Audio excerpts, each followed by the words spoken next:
Ito talaga niya, nagagawa niya naman yung gusto niya. Wala namang problema. Oh, mangala.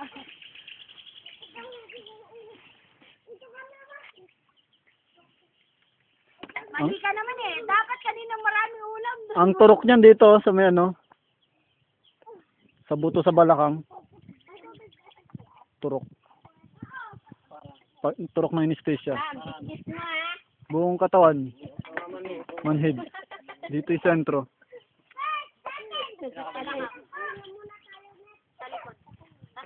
Yung iba nilalagyan ng hot. Kasi yung kila Ryan sa ospital, yung mga mga pilay yung braso, dito pa rin ang turok eh. Nanganak ako sa likod rin. Tapos parang may hot. Sa likod ng turok siguro, ano yun eh, sentro ng buong katawan. Bulugod nga. Ano tinuturukan yung buto? Yung buto siguro, yung buto. Ganun din ako. Ay! Nung naoperahan ako, hindi yung... Sa likod din bro. Oh, sa likod nga eh. Ano ako nagkaraya mo? Ay, ikaw dahil sa akin. Sana ako doon. Tumutulog pag... Hi! Wala bang mabay, tatapak niya.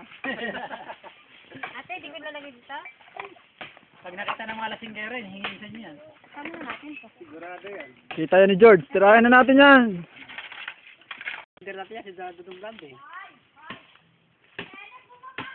Wala na, inisa-isa na yung mga...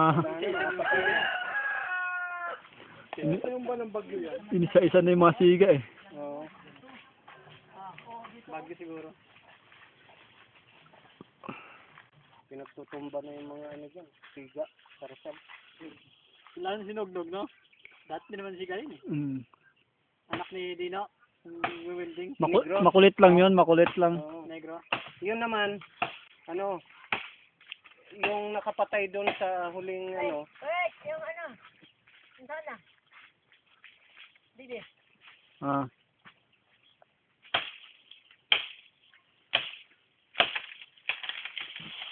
Ano yung nakapatay? Yung kay ano, apilado dati. Si Api. Yung ex-militar. Nahuli na ba yun? Yung nakapatay ka apilado? Si Leo. Kilala mo si Leo? Yung ex-militar, yung magaling gitara, makanta? Kumanta, oo. Si Api. Pinatay rin ba yun? Pinatay ng, ano niya, inaanak pa niya ang pumatay sa kanya. Patay na ba yun? Kahit, di, away daw ng mag-asawa yon. Ngayon, itong asawa ng isa, nagsumbong sa asawa, ng lalaki. Parehas na nakainom. Siguro, nawala, nagkumprontahan. Kaya, nawala. Ilang, mayroon ding inanak niya.